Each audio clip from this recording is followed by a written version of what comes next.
Are we streaming live now? It's always the best question. Are we live?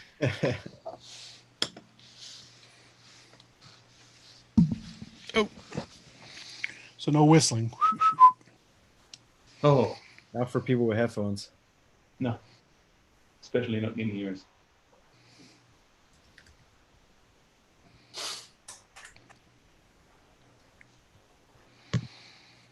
I'll say though, using this microphone, it does require having to use headphones.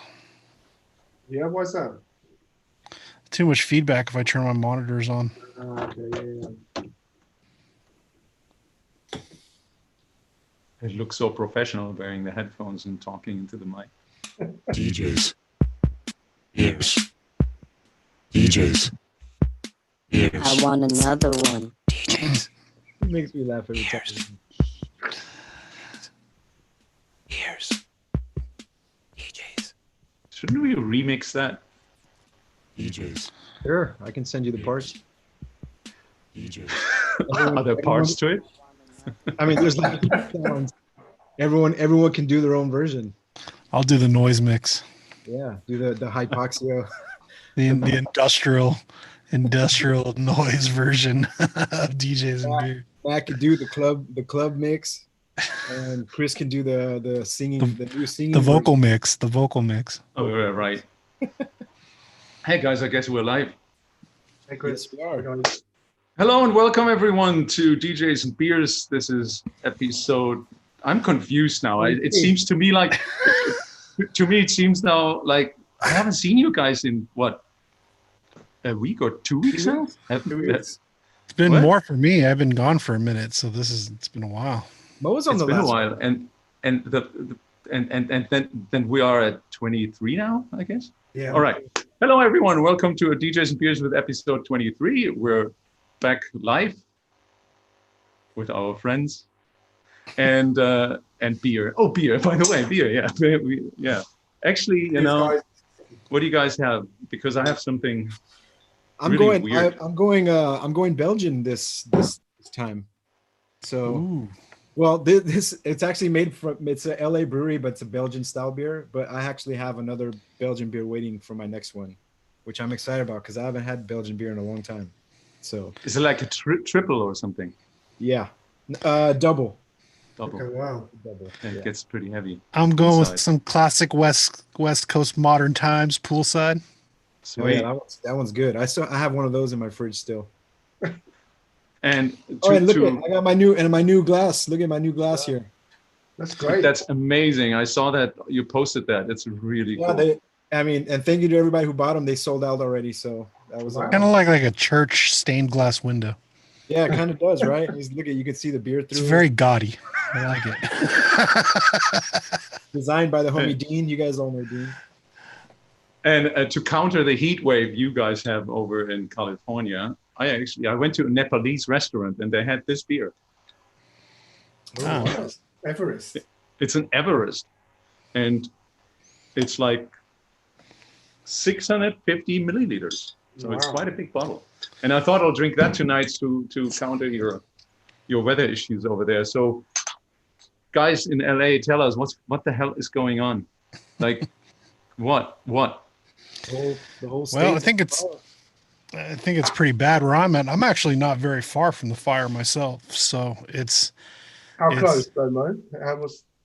and it's probably about 10 miles or 15 miles away from us, maybe Wow, so 10 it's not miles. far at all. Yeah, Mo, Oh. you're really close to it, man. Yeah, so I mean, like when I walk outside my house and I just look up at the mountains, I just see like at nighttime it just glows red, like just it looks insane. But right now I was just outside and it just looked like stacks of smoke just plummeting into the sky.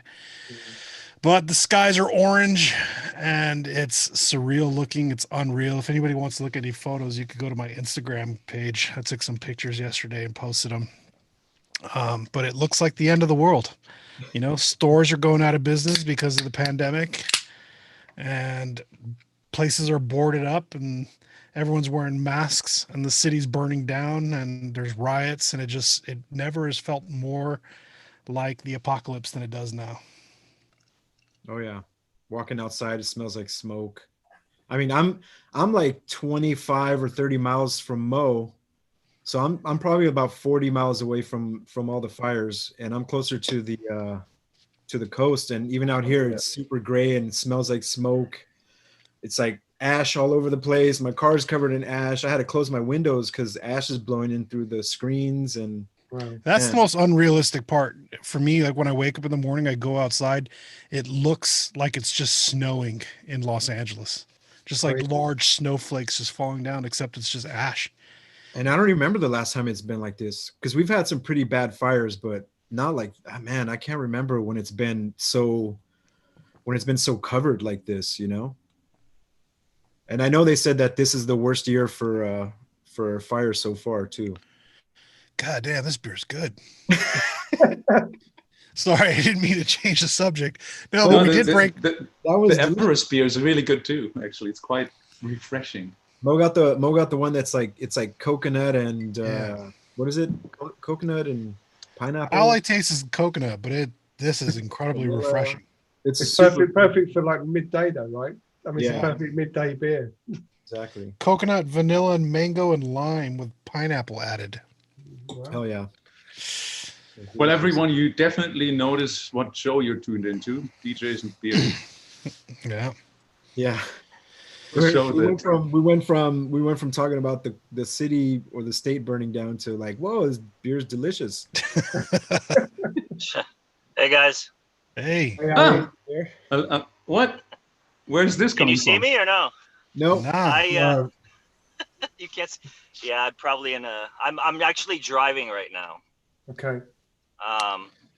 Let me see if I can get this video going. Are you leaving Chris- the States? Are you on your way to the airport? There we go. Are we live on YouTube yet? Yeah. No, I think we're. I leave tomorrow. Okay. To Barcelona for 2. I guess we're losing Ali. Once we have the connection reestablished, we're going to And I'm talk to him again. World's biggest procrastinator. So I just thought I could manage. No good. No good. So for anyone who's we can't hear you really, but for anyone who's watching right now, Ali is leaving USA tomorrow. So that's why he's got to run some errands and has to do some stuff. So he's only going to join us via his mobile phone, as you can notice. And once he's in a better signal, he can even talk to us, I guess. And just to explain a little bit, like we have a guest today. We actually have a secret guest, kind of in a way, that we're going to get on the show a little bit, because we do have some. I think it's. We have some changes going on in our show. Hence why we did post the broken glass. Did we post the broken? Was that a deeper meaning, guys? Oh, yeah. Some people. Many levels. Yeah. Some people thought we were ending the show. Yeah. Well, we're kind of ending the show, right? No, We're ending no, we're not. one chapter and a new chapter is beginning. No. We have our guest will inform us a little bit more, and there's a lot of changes coming. That's all I can say for now. And Ali's next show is going to be from where? Where are you going to go, Ali? I am traveling tomorrow to Barcelona, and like I was saying before, I'm like the world's biggest procrastinator. So I just pretty much didn't get through everything I need. Obviously, he didn't. Maybe we should just have Ali on audio instead of video. Yeah. Maybe we just have him on video and we watch him driving around Washington D.C. Yeah. Put the camera on your dashboard. Ali, where's your Saved beer? it all for today, and I'm running Where's your around beer? trying to day. Ali, where's your beer, Ali? Yeah, where's the beer? Ali, just for you to great. Just for you to know, we don't really hear you. Okay. Yeah. Sorry. But guys, we're watching the comments, so you can ask us some questions. But there's going to be a lot more information coming up during the show. But as always, we wanted to know how everybody is doing, and the guys in Los Angeles are not doing well. I'm pretty worried. Like Mo, how far away is that fire from your house? Are you endangered up there? I'm in no danger at all. I mean, the only danger that we have is just suffocating from the lack of oxygen. But in terms of like being close enough to the fire to burn our house down, absolutely not. Oh, great. But it is about 10 miles away from us, and we live in the valley. So I'm trapped in between two mountains, and basically all the smoke is just filling up into the valley and not leaving. So it's just sitting there, and it's hard to breathe. Can't let the kid out to play in the backyard. Right. And yeah, it's snowing ash. It sucks. What movie would you take as an example to describe your situation right now? Children of Men. That's such an amazing movie. Yeah. I don't know. I guess a lot of people have been relating the way the skies are so orange to the new Blade Runner 2049 film. Yeah. Did you see the video with where they put the Blade Runner music to That's insane. the drone footage? Yeah. Man, Yeah. it looks like it's a movie. That's how bad it is. And that was like in San Francisco. Yeah, it's pretty bad. And I even have friends in Colorado who've been calling saying it's pretty bad. I mean, they had like an extreme heat wave, and then the fires broke out, and then it started snowing, like literal snow, not just snowing ash. But Yeah. Went from like 100 to like 20 degrees in the night, which is, that still blows my mind. That's crazy. and this ash falling from the sky is a lot messier than most people would believe. It gets in everything. Yeah. Yeah, it was blowing through my screen. I have screens on my windows, and I didn't really think about it. And I have all my windows open because I'm close to the coast, so I get like a breeze. And then I looked on the floor and on my windowsill, and just like ash everywhere. I was like, oh crap, I need to close this. Because even in my bedroom, there's like by my bed, there's a window, and I sleep with it open in the night because it's cool. But I'm like breathing in ash all night and don't even realize it. Man, yeah. That's another. It's like Burning Man. Like you can I've never been. do whatever you prepare. Sweet. Ali, Ali, we love that you're trying. You get an A for the effort. As much as you want to not get sand, but it gets into. oh, the sand. I heard about that. Yeah, I heard about that too. Well, I'll say, but are the airports open? Yeah. I don't know. I haven't been over there in a long They time. must be closed because planes can't fly in that ash. Yeah. No, because I mean, as far as I know, I live right next to Long Beach Airport, and I hear planes all the time. So they must be able to fly above it or something. I don't know. Fly out to sea, I guess. And that's What was crazy about what David just said was that like Sunday, in my area, it hit 117 degrees, which I think is like 45 or 46 degrees Celsius. Yeah. It was super beyond hot. And then as soon as the fire really started going and the sky just completely overcasted with smoke, the temperature dropped down like 25 degrees. Just because the sun wasn't coming in. I mean, apparently I was reading on Democracy Now! They were talking about how the smoke from the fires is creating its own weather pattern in California. But now it's like 73 degrees Fahrenheit outside, which is what an incredibly radical, dramatic, difference from the blazing heat we had to now. It just feels like it's almost winter. And it's just because the smoke is blocking the sun out. Smoke is blocking the sun, yeah. And it sucks because it's like the winds are like a double-edged sword, because we need the wind to help blow the smoke out of the cities, but the high winds push the fires and make it harder to fight the fires, and that's how it spreads even more. And there's large complaints from all over the city of people, the sun's not getting through the smoke, so like anything that's solar powered is not working. Oh yeah. Like nothing's getting any solar rays. And this started the grid. A lot of California's power grids are solar powered out in the desert. Yeah. Oh my God. And that all started with a gender reveal party. Well, one of them. Can you explain that to me a little? Well, it's a traditional thing that most people do at like baby showers when you find out the gender. I mean, for parents that don't want to wait until their child will be birthed, to find out what gender it is. They have these gender reveal parties where they surprise the family by, I don't know, popping a balloon, and then it just either blue glitter falls or pink glitter falls if it's a boy or a girl.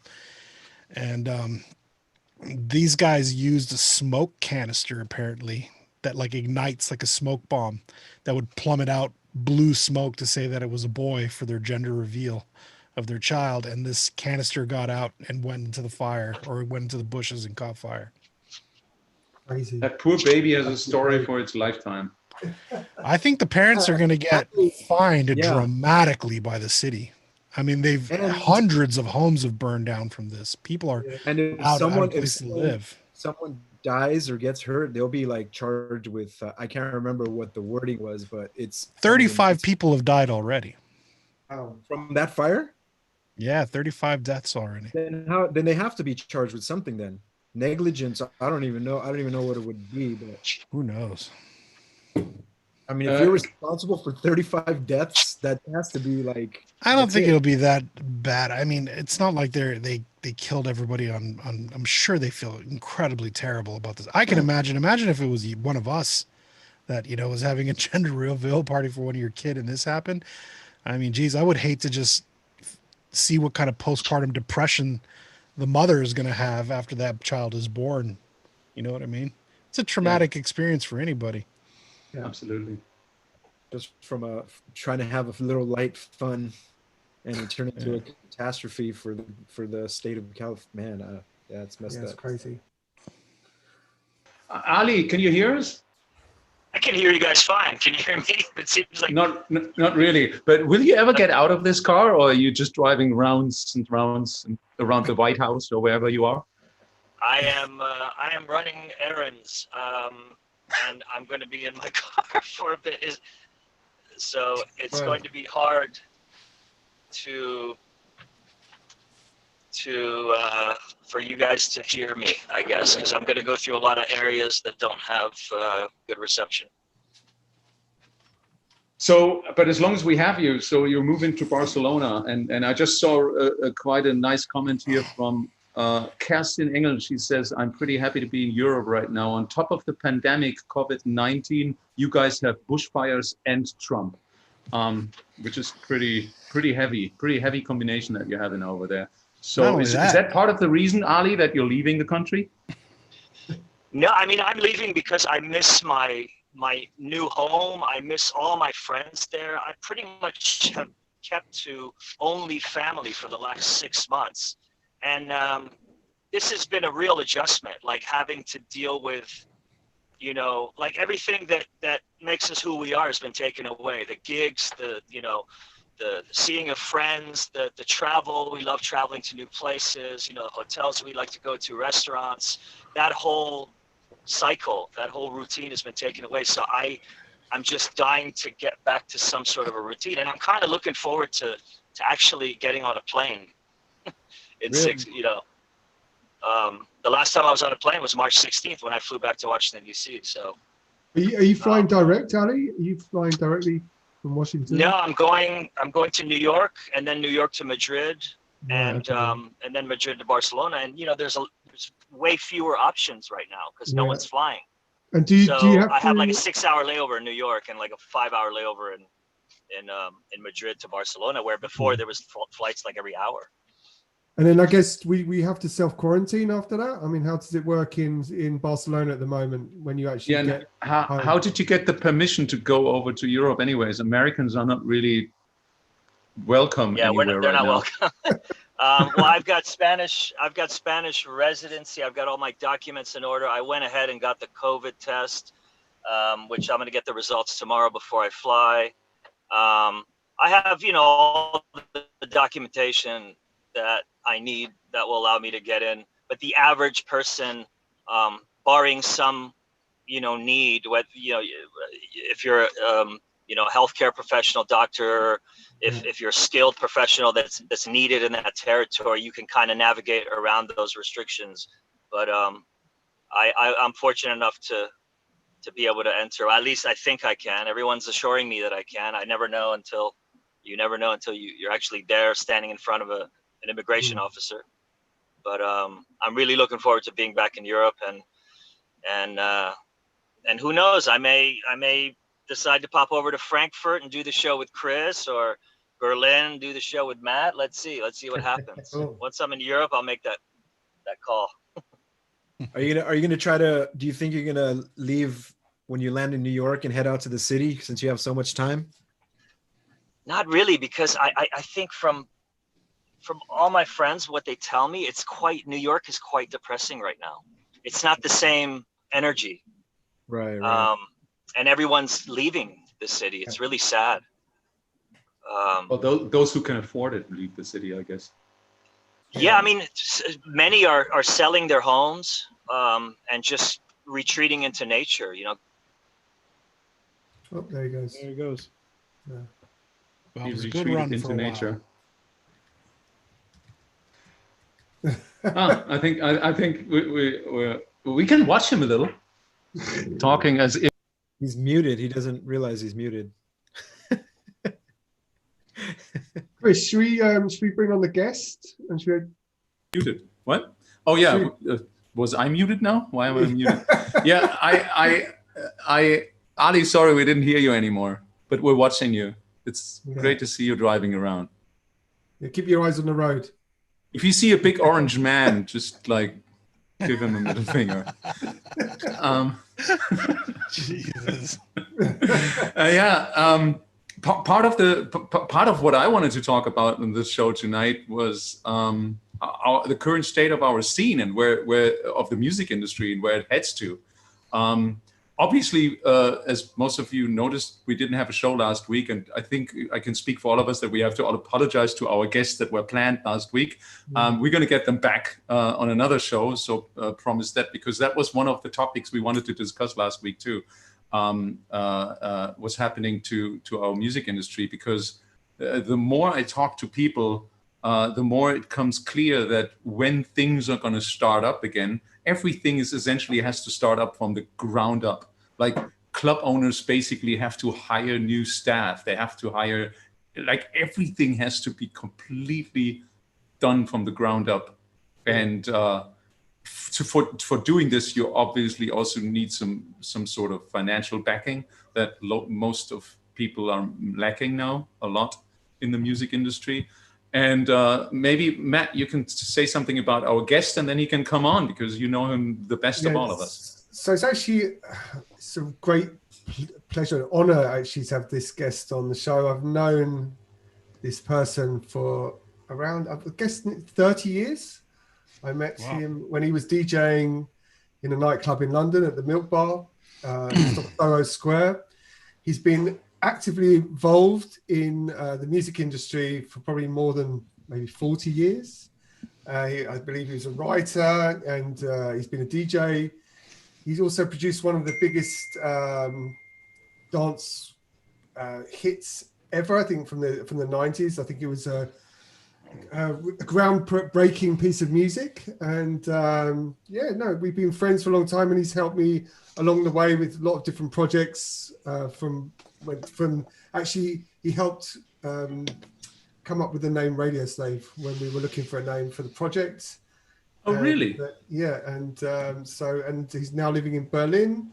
He's been helping Patrick and I with Served, and all around great guy, still DJing. He's actually been DJing more than I have this year, so. So if he's here.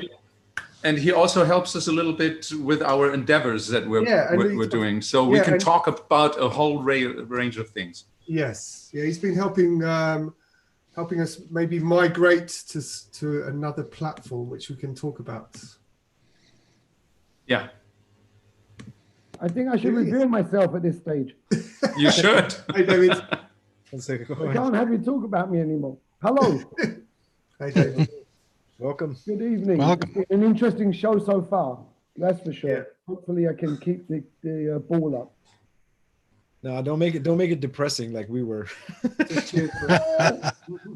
Dave, maybe we can change your name. Someone who can. I don't have the permission to do that. I can do that myself. Surprise guesses. Fun. All right, but the first question that comes up when after the amazing introduction by Matt is Yes, and thank what was the groundbreaking tune? I know it, but the people don't know it out there. Explain to us. Oh, And how did you come about making it? Wow. Okay. The song is called "Pump Up the Volume." The band was called Mars. It was an odd collaboration that has its, like most things, you know, a mother and a father side kind of plugging in. The head of, no, let me go back. My friend was in a band. He was signed to a very cool label in London called 4AD. It gave the world the Cocteau Twins and Mortal Coil and so much music it doesn't bear to talk about. His band was called Colorbox. There was another band on the label at the time called Arcane, and the head of the record company thought if he could get the bands to do a record together, he could double the audience. Which is this is going to segue really nicely. So they got into the studio, but it wasn't working. Meantime, Martin and me had been kind of working on some things previously, and he called me. He said, "I got dead studio time. I got some kind of feedbacky guitars from these guys, but would you come in and let's talk about, you know, producing a record?" I had no experience. This is, by the way, 1987. So, you know, a lot of things are new still. And cut a long story short, we messed around for a few days in the studio. I dragged in a friend of mine who was the European scratch mix DJ of the era, CJ Mcintosh, a legendary house remixer and producer in his own right, and an incredible DJ, of course. And we put together a track made of samples and Steve's great bass lines. Sadly, Steve is now dearly departed. He died recently. And Martin, you know, great ideas, man. His band Colorbox, if you don't know them, I highly recommend. Highly recommend. And that then suddenly became the A side of a record that jumped up the charts and became #1 in the UK and about 13 other places, I think. But yeah, Absolutely. Wow. so that's I guess a bit of history. But yeah, today we're talking about more contemporary things, including audiences and the future of the music industry. Signs of the apocalypse. While I was on mute, hiding in the surprise guest box, I was told by my partner that Pantone, the graphic designer color, you know, I saw it, yeah. Pantone's color of the year for 2020, if you don't know it, was It's only a joke. It's not true. It's true. I sent them It's called End of the World Orange. Yeah. Apparently, it matches perfectly with the skies over California at the moment. And That wasn't real. and obviously the president and of the world orange, right? Orange Man bad. This from living in England, but we had a phone company called Orange. It's now EE, but it used to be called Orange, and their strap line was "The future's bright, the future's orange." Now, I didn't realize A, they were going to be right, and B, how deadly that was as a premonition. We got to find that image online somewhere Oh, man, seriously. and repurpose that. I'm gonna have that to slogan do right I under can't do it. The future is bright. The future is orange. Yes, please look for the Orange mobile phone ads. Cheers. Dave, by the way, what are you drinking? Cheers. I'm drinking my local Keats Brauerei. It's run by this really moody guy called Flesser, and it's called Flesser Brau. I was very upset today. He was out of the, he has a Weizen, which is just the best beer in Germany. The Pilsner is very good. He brews it in a little space just at the end of my street. Your apartments are probably bigger. He sells in about one shop locally because no one likes him. He's too moody. He makes the best beer in Germany. I kid you not. Okay. He makes the worst glasses. Look at this glass. You should go to school with David here. David makes better glasses. I've seen the fancy glasses tonight. They're looking very cool. Hey, one person in my Facebook chat is Peter Feckes says, just fucking hell, that track Pump Up the Volume from Mars. I still remember when that track came out. I was 13 and dancing my ass off to that track. Very good. There you go. Here's to See? you. Changing the world. Changing the world I with hate music. to jump back to the past, but just out of curiosity, I mean, how did it feel to get that crazy success back then with that record? Or how was it? It was very odd, and I genuinely mean that. The roots of Martin and me working together lay in my DJing. I was DJing, and at the end of the night, a guy came up to me, American guy, John, and he said to me, "Hey, do you have a few minutes for a beer?" I was like, "Sure." So we started to get a drink, and he said to me, "I'm going to be heading up something over here, which we're bringing in from America. It's called MTV. Have you heard of it?" I was like, "Yes, MTV, of course." He said, "We need some kind of European flavor, and I really like your DJing and the music you were playing. Could you make some idents, little stings to go with our graphics and our MTV logo?" So I said, "Sure." I didn't have a clue at all about any studio at all. So he gave me his number. I called my friend Martin and said, "Martin, I got money to go in the studio and we have to make some idents for MTV." He's like, "What's MTV?" I was like, "I'll tell you when I get there."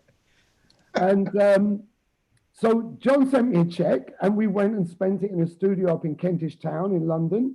And we put together a series of 15-second, 30-second idents that were mostly just chopped up bits of sound from records, quite brutal.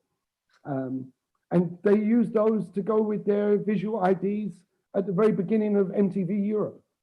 Wow. Amazing. So that's kind of the roots of it, really. I guess inspired by legends like Double D and Steinsky, active players in the UK like Cold Cut, legendary, team that set up, what's their record label? Ninja Tunes. Yeah, Indeed. Jonathan, wonderful people. Great Pump Up the Jam was released on 4AD. No, Pump Up the Jam was released. I'm sorry. Pump Up the Volume. Sorry, that was on 4AD, no? It was on 4AD, correct. Yeah. Yes. And in the US, it was on Ireland, 4th and Broadway. Yeah. Crazy. And that's the thing, like 4AD was more like, I guess it was proto shoegazing kind of. It owns that space. Yeah. I mean, it had a lot of very cool bands on it over the years. And of course, it had a very strong graphic design story as well.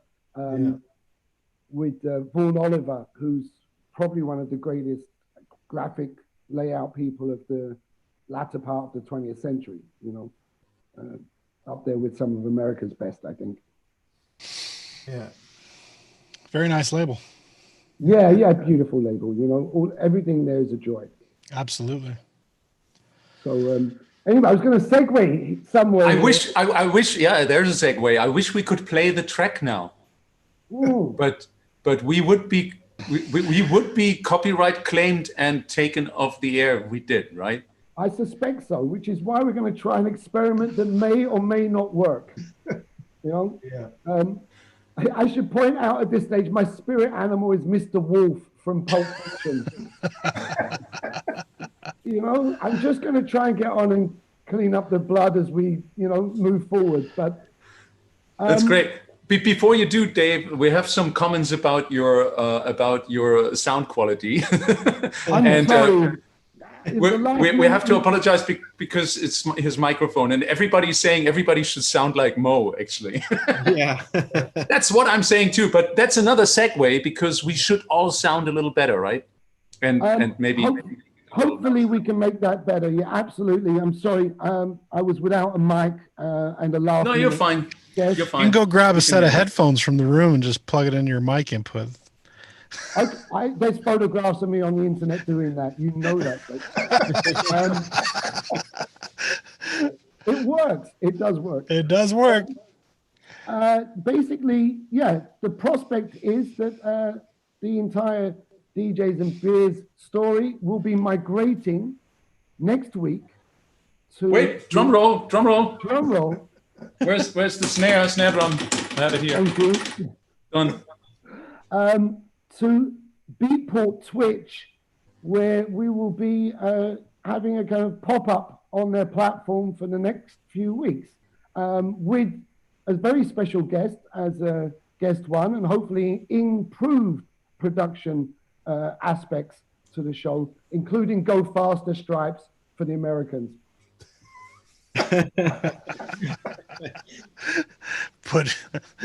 So I guess we can't announce who the guest is next week yet, right? That's up to you. I'm going to leave that. We should wait. I guess we should wait. Keep them hanging. Yeah. We'll wait till end of the show. Yeah. There you go.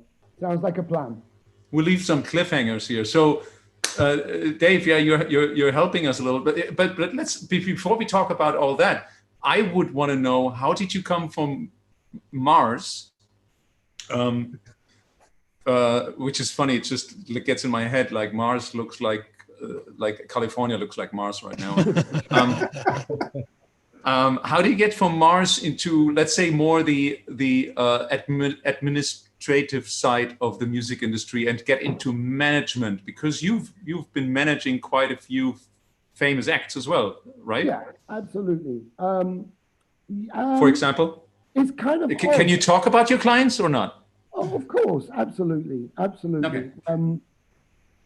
Maybe it's easier if I kind of go forward from the back, because before I got into Mars, I met Martin from Colorbox because of the lead singer of a band I was managing. It was the first band I started to manage, and we signed to ZTT Records, which at the time was about as hot as you could get. They had Frankie Goes to Hollywood with number ones around the world, right? Relax and Pleasure Dome, the whole works. Trevor Hall, the whole Trevor Horn thing. Yeah. An incredible producer, was signed up to produce the record. But then, just as the record industry, is full of surprises, he got sued by Frankie Goes to Hollywood for spending all of the money in the studio. Like, all of it, which was a kind of bit dodgy because he owned the studio. It's a legendary studio at Psalm West. Formerly, it was where people including Bob Marley, Jimi Hendrix recorded, all the way through to the Live Aid project and Duran Duran. You name it, they've played there, recorded there. Grace Jones, everybody. So really a phenomenal place. But that kind of screwed up the story with the band I was managing. We got a record out. The band was called Nasty Rocks Inc., if you want to look it up. And Trevor ended up in court most of the time. And there were a lot of behind the scenes political issues that we couldn't deal with. Then Pump Up the Volume came, and I had a management company primarily. I was DJing a little, not so much, but I was doing regular things in town. And yeah, the next story really was kind of like that. I got out of Pump Up the Volume in the studio and started to do a lot of remixing and production. Remixed with CJ a lot of bands from that era, like De La Soul and Queen Latifah, A Tribe Called Quest, a lot of different pieces from around Europe. Frankfurt's a big part of my story too, Chris. Probably Logic Records and stuff. We'll save that. Luca Ancelotti, who's like one half of Snap, founder of Logic. He was my my classmate. Wow. And bizarrely, we ended as not friends at school. My fault. And then we became friends again. Exactly when we were both number one in our respective countries of birth, him in Germany and me in England. Wow. He called me random. I tell you, this is like, if you don't believe in magic, here's a story. My girlfriend at the time was pregnant with my son. We just found out. I walked around on a nice sunny afternoon to my mother's house to tell her the good news, she was going to have, a grandchild. going to be a surprise, but whatever. I get to the house. The door is not closed. Back in those days, the front door was open. I walk in the house and the landline starts to ring. It rings. I'm like, so my mum's like, hello? I'm like, I got the phone, Mum, it's me, David. I pick up the phone, I'm like, hi. And the voice says, is David there? And I'm like, yeah, I'm here. This is David. Who's this? This is Luca. I'm like, whoa, that's so weird. I said, I don't even live here anymore. And you called me just as I come around to tell my mum I'm having a son. And my mum is now behind me and is like, oh, really? Whoops.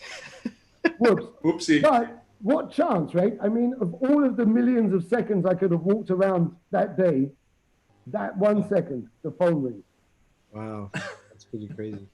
Crazy world. Just lines up. When, just for everyone out there, Luca Ancelotti is half of Snap, and you all know Snap, right? But how he's from Germany. How did you end up in one class together? I don't get it. Luca's father was in banking and came over to London for work in the city of London. And Luca got kicked into the local dump of a comprehensive where I went to, like inner city public school. And the teacher walked in one morning and opened the door, looked at me and said, Durrell, look after this guy. He's a spaghetti. And then sat him next to me. That was it. I was like, you're Italian? He's like, yeah, I'm Italian. I'm like, okay. That was it. We became friends. For life. We're still friends and very proud to have him as a friend. Incredible musician, producer, and person. And magician. But that's another thing. Magician. Magician. He was a member of the Magic Circle, which is the kind of like, you know. Yeah, we have a magician on the show. Who? Mo is an amateur musician. Oh, Mo. I'm going to put you together with Luca. He's got the... Seriously. Really? He'd blow your mind. It'd be interesting to see his technique. Mo, show us a trick. Come on, show us a trick, Mo. No, man, it doesn't work on demand like that. I've got to come and attack from the side. Yeah, I think stick with that one. I'll put you in touch though. He does have some good tricks. Anyway, I ended up in the studio doing a lot of remixes, production. I still had a management company. It was a legacy company with my partner, and we looked after a lot of DJs early on, like Sasha. I guess you know Sasha from England, maybe. No? Yeah. DJ Sasha used to do a lot of stuff with Digweed. You've heard of him, okay? Then I worked with James Lavelle, Uncle, on their second album, which is absolutely beautiful. Please reacquaint yourself with a piece of magic there. And I started to manage another band who went on to become Bush, who became big in the States in the kind of 90s. So yeah, and then Gavin Rossdale managed Gwen Stefani, and that's a whole other story.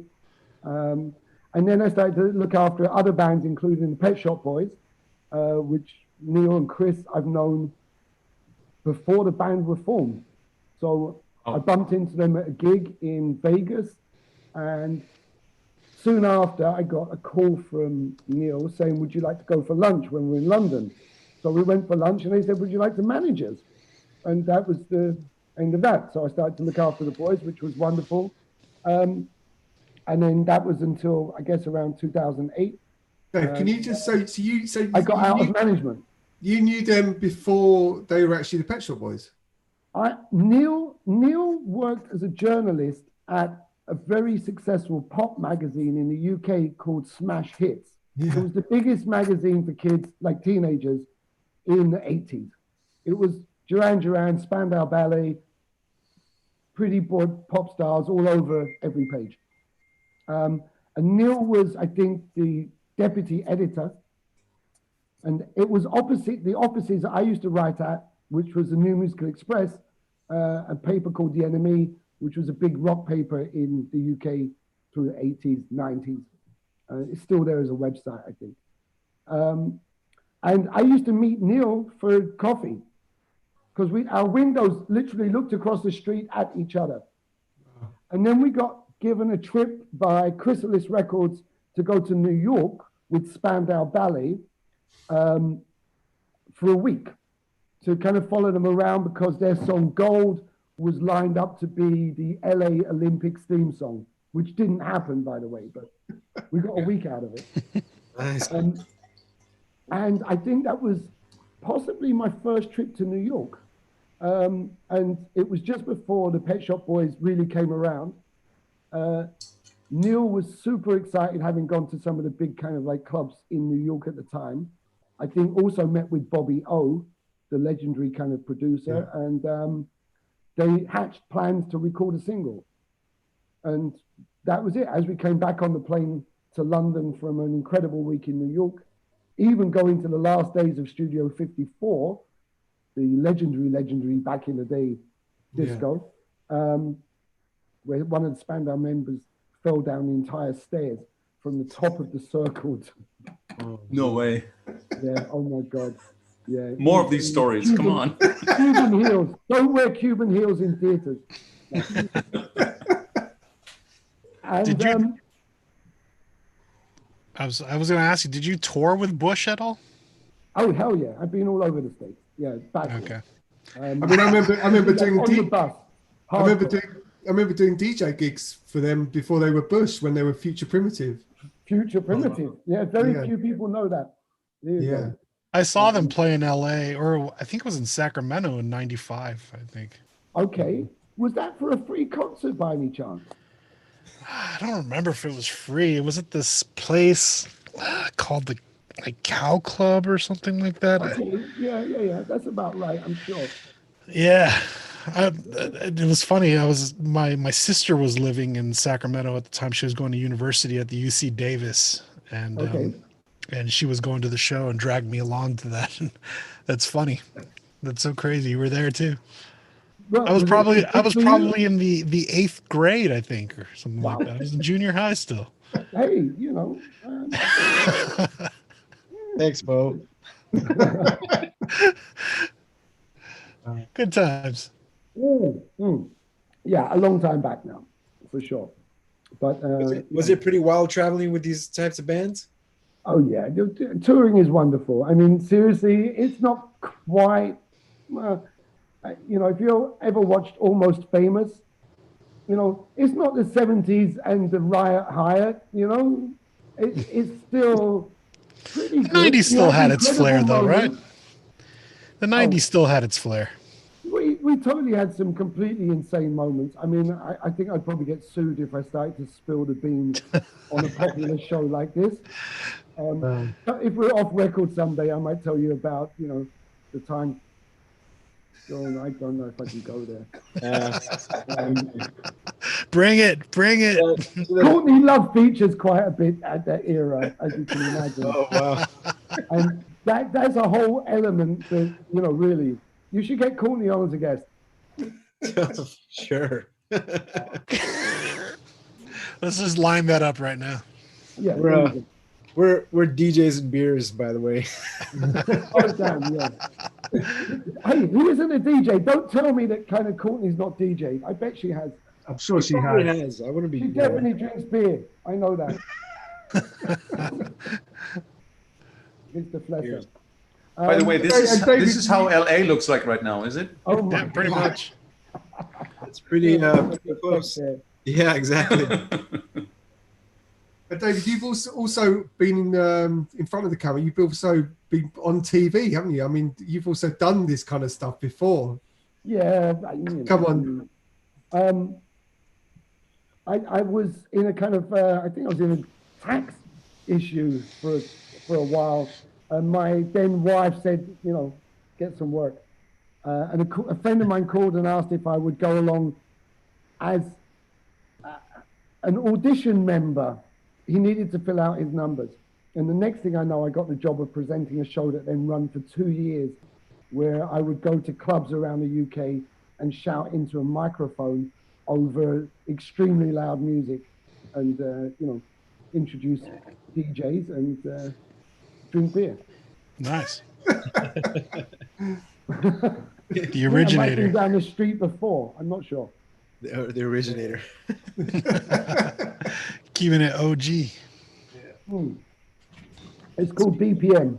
I think the one good thing that came out of it Well, two good things. One of them was interviewing Augustus Pablo, who's one of my reggae heroes. And I think it's probably one of the few interviews ever done with him. It's completely by chance as well. We didn't know he was there. It wasn't lined up. And I bumped into him. And I'm like, "You're Augustus Pablo." He's like, "Yeah." I said, "Could we interview you?" And then that was the last thing he said. But yeah, it was kind of cool. Interesting. But this was, I mean, this was when you did this. This was like programs like the Tube, and I mean, what happened to TV? Why did it change so much? Why did we lose like so many great music? I mean, of course, music wasn't seen as a draw by TV, right? And it became more and more sidelined. It became less of a primetime option for them, and it got shunted to kind of like late night slots, odd slots. I mean, is there any? There's no music on MTV now, is there, on the channel? Not at all. Except for the MTV Music Awards, maybe. Yeah. It changed a long time back, MTV, It moved into being a different thing back then. But I think music is a big draw for people, and I just don't think it's really given a shot. Yeah. But this is gonna change, isn't it? I mean, this is what we're seeing now, and of course, with clubs being shut and everyone viewing music, then it's happening, isn't it? I guess it's kind of like a lot of things have moved online. You can look at shows like Joe Rogan or something. I mean, can you imagine that as a TV show? No. But how many viewers does he get on the internet? Yeah. Gazillion, right? I mean, I think culturally we could still benefit from something like an MTV today, though. I think part of what without kind of, I'm not getting paid by Beatport, full disclosure. I think they want to do quite a lot of programming, so perhaps it will start to go towards that. Again, I mean, MTV was broadcasting 24 hours a day, 7 days a week. It seems like most major electronic music albums have music videos that come out for their singles even till today. And the only thing that we can kind of hope for is that it gets spotlighted on YouTube or something like that. And it would be nice to have a curated show where people actually played music videos for modern electronic music today. I can't help but agree. And, you do have kind of like, I guess, nods towards that. Still, electronic beats has kind of got, I guess, a desire to be, a perhaps more sophisticated platform for discussing, the genre. But yeah, I think getting somebody to be a 24/7 music television station like MTV, I just don't think it would happen today. It may grow out of other things. It may grow out of Mixcloud. It may grow out of Twitch. That, and you literally have music at your fingertips any time of the day on YouTube, and you can look up whatever you want on demand, pretty much.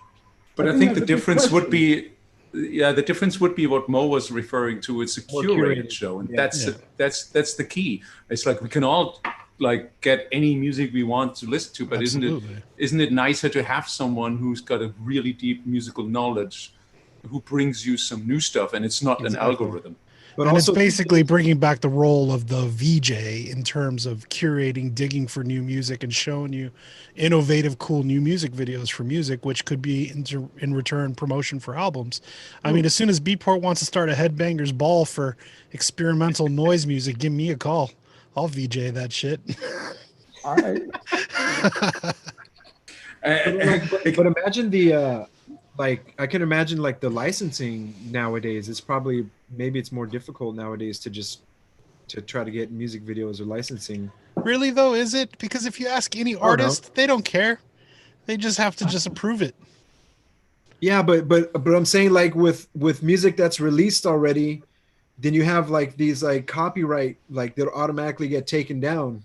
You know what, Dave? You know what's interesting here is MTV's model, when it opened until it closes, has been to never pay for a video to be broadcast on the channel. Yeah. Ever. They never paid $1. We used to have Bush videos in heavy rotation. We were getting dozens of plays a week, dozens. We were MTV People's Choice Award winners. Wow. They couldn't put enough Bush on the screen. Nowadays you can't say that, but It was a The glycerine situation is overload. The situation is one where they never paid. Their entire success as a media operation was not paying artists or video directors for the work that they made. Wow. I guess Well, it's it kind of just like seems like I guess even it's like DJing, where it's like they're DJs, even no matter how big they are, they're not technically paying for the music that they're playing, even though they're making tons of money from it. But it's promotion for the artists as well. It's promotion, and I think obviously there are kind of cases where people do get paid, and if lists are filled out, etc., that money goes through to companies like PPL in the UK that will play performance-related and neighboring rights royalties. Yeah. it seems like these days with all the DJ live streams going on, when up and coming producers have their music played by someone like Chris on their Saturday live stream, and then Chris gets flagged and that gets taken down, they automatically get robbed of the exact promotion that they want, and usually they're more upset that their distributors flagged the video. Yeah. And may I add to this that I've read today, I can't confirm it, but I read today that from October 1st, Facebook is going to shut down all DJ live streams. So, and just let that sink in. We're in a pandemic. Thank you, Facebook, for just making it harder for us to do streams. And where I would say they would have the financials backing to basically, and first of all, they would have the technology to literally get all the tracks separated. That's not a problem. You can analyze the whole stream. You know what music was running for how long, and in the best case scenario, who has produced it. Facebook has a lot of money, obviously, so they could actually pay out to those producers. So so basically what I'm saying is Facebook has a decision to make. Are we going to let people stream wildly, which is kind of sort of illegal? So we have two choices. We can either like completely shut it down and even threaten the people. If you still do a live stream, we're gonna delete your account. So that's the way they're going. But they could have gone the way like, oh, let's have the technology to analyze all the music, and all the money that is generated somehow during that stream through advertising is going to go to. That's what Mixcloud Select does, for example. When I upload my radio shows to Mixcloud Select, where people pay a monthly fee, people who download that mix, every artist and every producer in that mix is basically being paid a certain amount of money. Maybe not like crazy amounts, but at least that's a start. And why does Facebook go to this opposite way? Like, oh, we don't want to deal with this. Why is that? It's just I think it's from maybe the more major labels that have control, and obviously the more money, basically. I mean, I'm not a programmer, but it seems like it would be rather easy to follow YouTube's policy on the situation. I mean, with YouTube, if you play other people's music, they demonetize your video, but then they send all the money made from the advertisement to the people's music you're playing. At least that way people are collecting still. How come Facebook just doesn't do that? Maybe David, Facebook any couldn't insights? Maybe Facebook couldn't cut the deal they wanted. Yeah, it's possible. There's always things going on behind the scenes. And it's like, maybe it's just an impasse at the moment.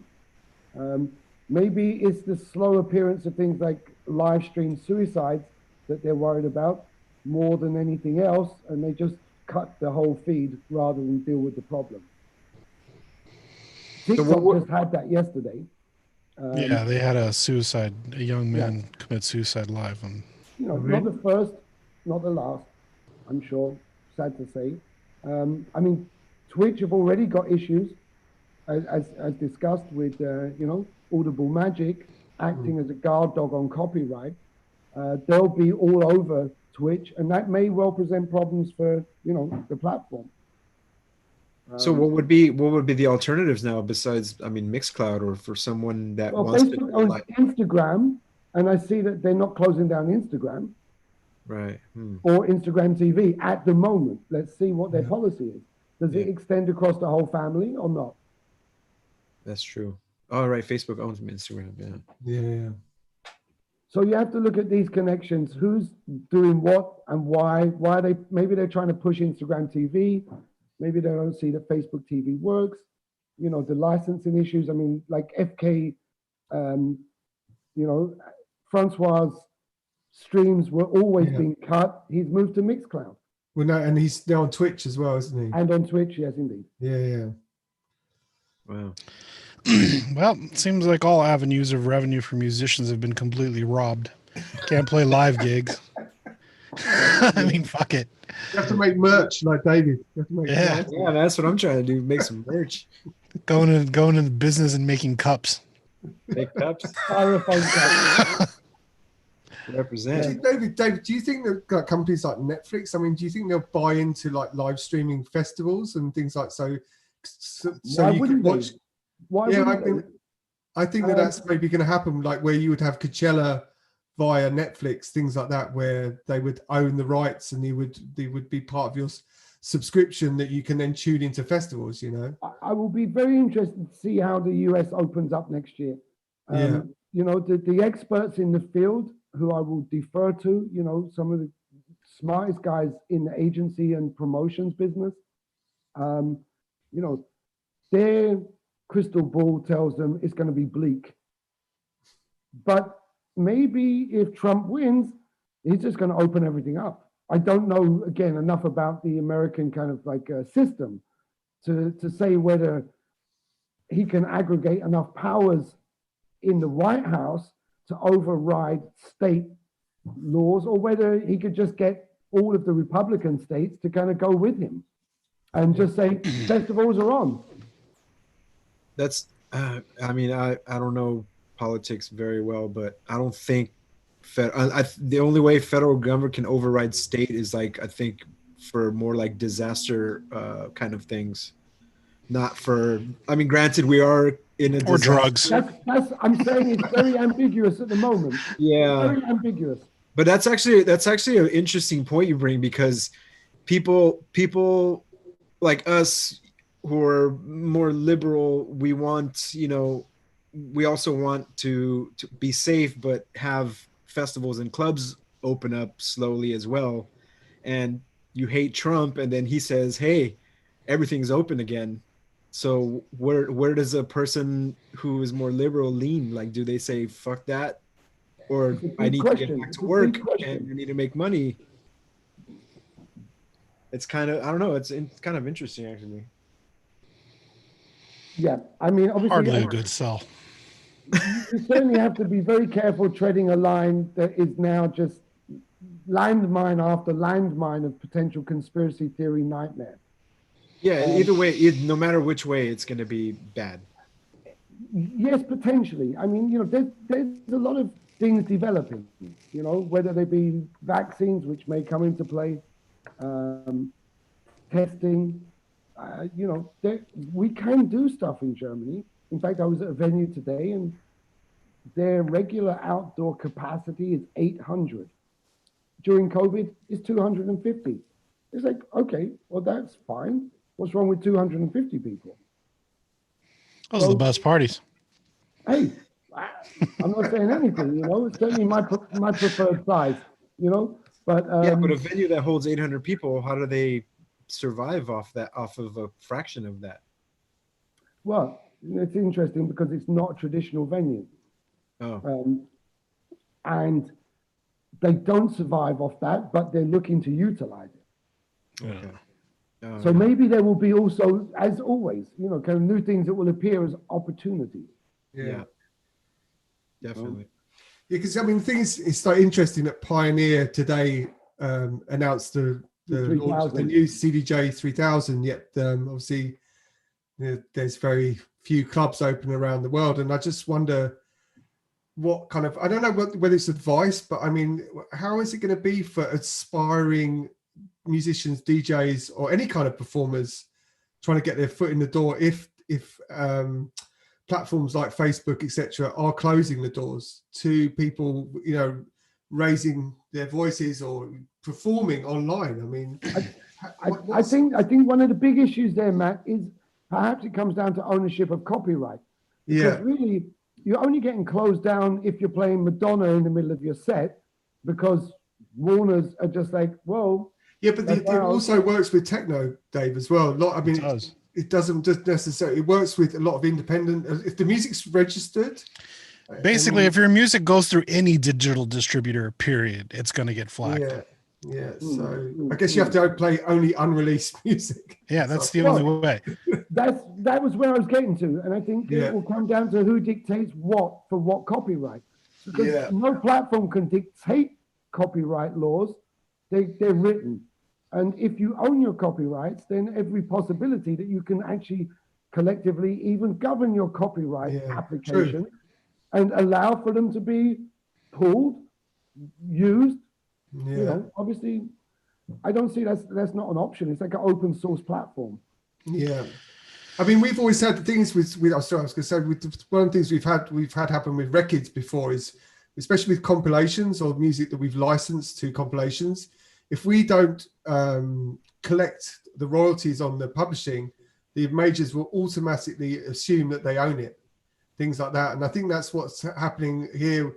Maybe that could happen online, especially with streaming, that they'll go, well, you know, F it, we're just going to take it down. You know, the computers, you know, we can't analyze it. So maybe we're just going to say we might own it.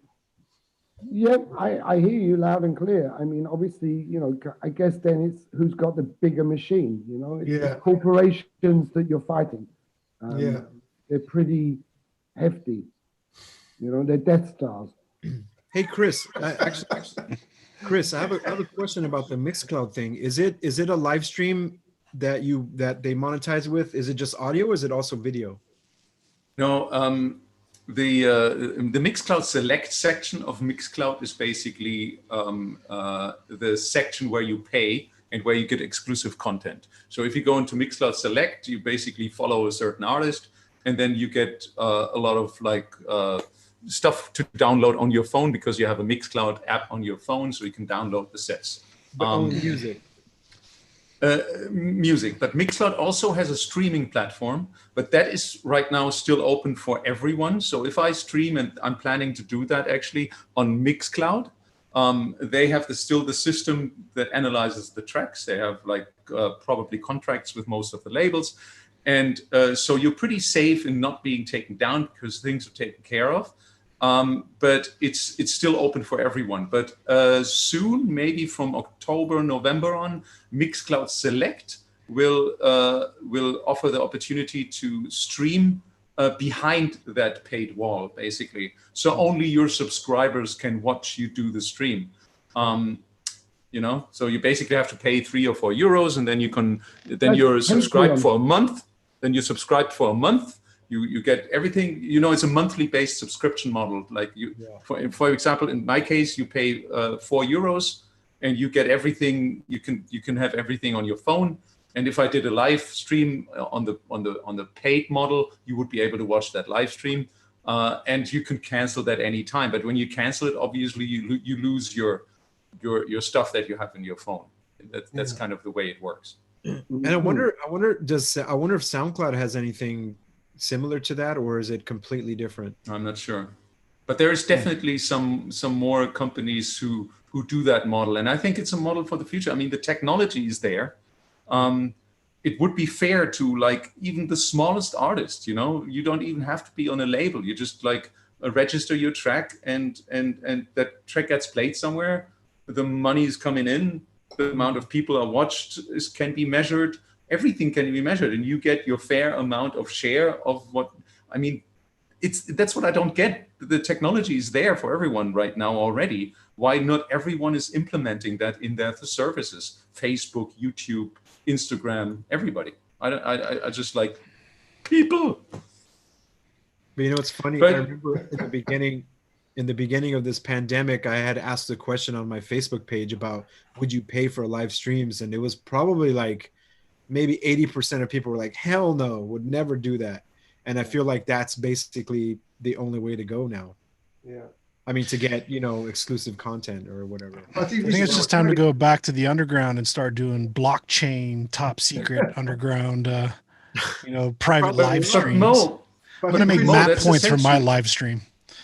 No, that's essentially what it is, because you have that certain group of people, and that is basically what it is. It goes back to the underground, but it works in a way because you have a certain group of people. Let's say maybe just 200 people that follow you, yeah? And you play that gig for them. You're just with these 200 people, but you know these 200 people are really interested in you because they actually pay like whatever €4 a month to get that content, and they actually know by watching it. That money gets shared amongst all those producers who produce the music. So in a way, you meet with very like-minded people again in a very little realm, which is basically online. But it's kind of going that way, you know. And I think it's not a bad thing. The thing is as well as the tech, as Chris said. I mean, the tech's been around for years, but no one really thought about monetizing festivals or or streaming festivals into your living room. There are companies. I don't know if Be At TV is still going, but there are a few things, Matt. One of the biggest streaming live concert businesses is here in Berlin, which is the Berliner Symphony. Yeah. And this has, as you can imagine, very A+ kind of rated individuals who have season tickets for the opera and happily pay a large subscription each year to have access in their homes to performances. Yeah. And this has got a huge base. In fact, there are a few people that have been looking at doing this way before COVID. I know conversations were going on with jazz clubs around the world to hook them up so you could have a jazz channel where you'd be able to see kind of like great jazz musicians in the Blue Note in New York or in Tokyo or wherever. So, I think but the model's there, the technology's there. I don't know why it doesn't kind of apply more often. But I mean, comparing orchestral music to jazz music to like a rave, it's like completely different vibes, you know. Like you can sit back and enjoy jazz music and enjoy listening to an orchestra versus a rave. I mean, I know there's people that could do it, but I just don't see, there's that. But that's the thing, I think, David. The thing is, I know so many friends who live in places like California pre-COVID, who were quite happy to put on Be At TV on their surround sound system. A lot of people do that. Get the drinks in, get the party stuff in, and have a night in just at home because they don't have. They also maybe they're not happy with maybe the clubs that are available, or they just feel more safe and more comfortable to be at home. But how many countless amount of after parties have you been to where someone just turns on their big screen TV, a boiler room set while everyone's getting high, and you're just like, we never go to any after parties. But for that matter, that's totally right. I gotta have to give a shout out to the people who watched my streams, because some of them I see in the comment sections here as well. It's like the same people keep coming together, and it's really a nice vibe actually. And they all look forward to it. They all put it on their screens, and you have the sound system running. I mean, it's the best what we can do at the moment. It's like there's nothing else to do. So that's basically the best what we can do. I think one of the biggest things for me is that the social media, at least the more mainstream and biggest platforms, the biggest thing that it has is basically this algorithm of how many people you can reach. If you go live on Facebook, then you have a priority, and basically you see more people see your live stream or whatever. But I mean, I've constantly been thinking about going back to email newsletters and stop trying to rely on social media, because nobody likes to get spam emails at all. I get it. But at the same time, it's like, I'm so sick of anytime you release a new record, it getting buried under algorithms because social media says that they don't think your post is trending enough or something like that. Worthy. So if you have your own newsletter, and especially this goes out to people who subscribe to artists that they want to get news from, and then they never do because, they're buried. Their whole stream is buried from other shit from other artists. So if you go back to the newsletter thing and you keep direct in contact with your fan and then shoot out an email and saying you're going live somewhere, then you're not necessarily so reliant on social media being the only way to access people. Very true. Yeah. So taking back control. There's also this whole voyeuristic thing which I think a lot of people, you've got to think, same way as people enjoy, we're talking about, do people buy club music when the clubs aren't open? I think people generally love dance music, regardless of whether they can go to a nightclub. And it's the same way as people love this to be voyeuristic, and they love to watch these confetti moments. I mean, especially what we've seen on Facebook over the last few years of people watching festivals and seeing these moments, whether it's Chris playing, capturing that moment has become such a big thing. And, I think people really want that, and so it's become part of our culture, I read a great quote the other day. It said, humanity, talking about the whole, social distancing issue and everything else, humanity is a team sport. It's true. We are where we are because not of any individual, not Jesus, Caesar, Buddha, anybody. Collectively, we've got here. Yeah. And the collectivity aspect of it will continue. It must.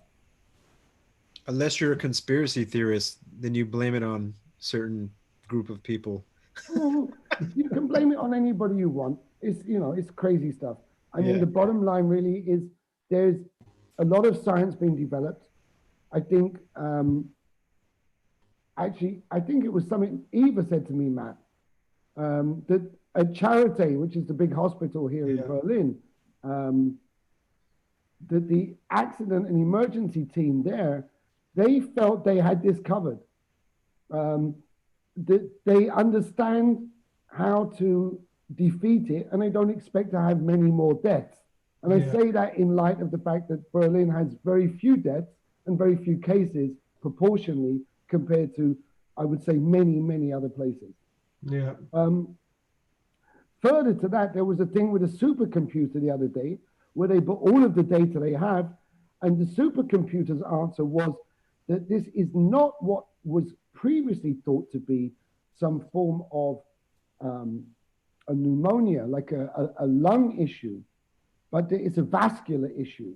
And the vascular issue is something to do with Brady-Kinkins and what is called a Brady-Kinkin storm, where the blood cells break down because of the attack of COVID, and they release fluid accidentally because of this into the system.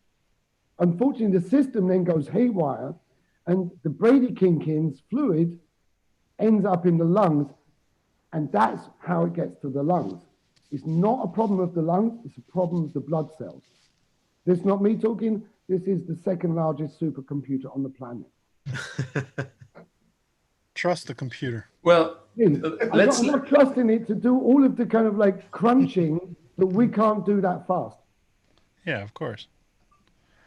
And so I think they're looking at solutions that kind of can resolve these issues with already existing methods that are already passed. They're not needed to be tested like a vaccine. Well, let's move on from that very sad topic to another very sad to another sad topic. Like, Dave, what do you think? How much longer this music scene can survive a lockdown? Clubs, promoters, agents. You, Dave. I ask you, Dave. I'm passing it on. like agents, I hear from more and more that people are really by now looking for other jobs. Like, I mean, just imagine a club owner, if he wants to open his club after 8 months again, A, probably he's totally run out of money. B, he has to hire complete new staff. He has to start from ground up, and everyone, it's insane. What's going on? Like, how much longer can we sustain that? It's a very good question. And to be honest, it extends, unfortunately, beyond just the realm of club, electronic music, dance music, into, the economy at large. Yeah. I don't think it can be any other way. If you looked at a close down of the entertainment sector for another year, I think the fallout from that is so extreme because it's a multi-billion-dollar business. We know that the international dance music scene is at least a $7 billion industry today. But think about all the things that also benefit, whether it be EasyJetters flying from Milan for a weekend at Berghain, or whatever, wherever you want to consider it, hotel, gone. Bars, gone.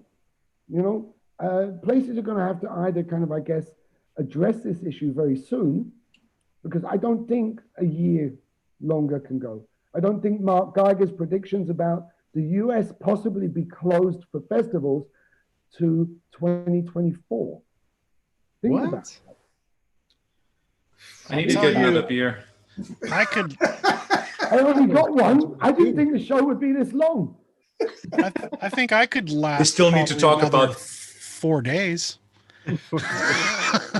And then I'm completely shut down for good. It's a serious issue. It's a really serious issue that obviously has to be addressed. And I think also, Dave, you raised the issue of what does a liberal do in these circumstances? Yeah. And as I say, you have to be extremely kind of like cautious. On one hand, I think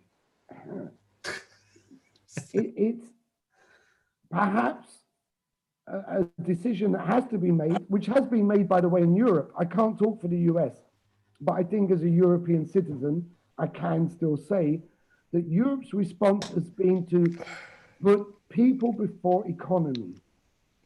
Donald Trump's reaction today, and many other governors of states in America, is to put the economy before people. Literally, the guy from Texas saying, perhaps your granny should sacrifice themselves to keep the economy of America running. Yeah. This is wartime level stuff. Yeah. It's like, you know what? Yeah, I know your granddad is 80, but he's going to have a gun and he's going to go and defend Berlin. It happened, It's happening. When are we going to do the 12-hour show? I have the beer for it. From next week, we won't be able to do the 12-hour show, Chris. Oh, okay, let's speak about that. What? Mo? Yes, Mo? I was just going to add, because I saw somebody on the comments said capitalism at all costs. And I think I would go along with that. But I will say, just living here in Los Angeles, walking down the street in downtown LA, seeing how dramatic this city has changed in just 6 months. We went from having a 4-block radius area called Skid Row, where the largest homeless population lived, to being the whole city. There's tents and people living on the street everywhere. This is not just Skid Row anymore. Wow. It's grown like crazy. And it's unbelievable. It's worse than slums in India sometimes, it seems.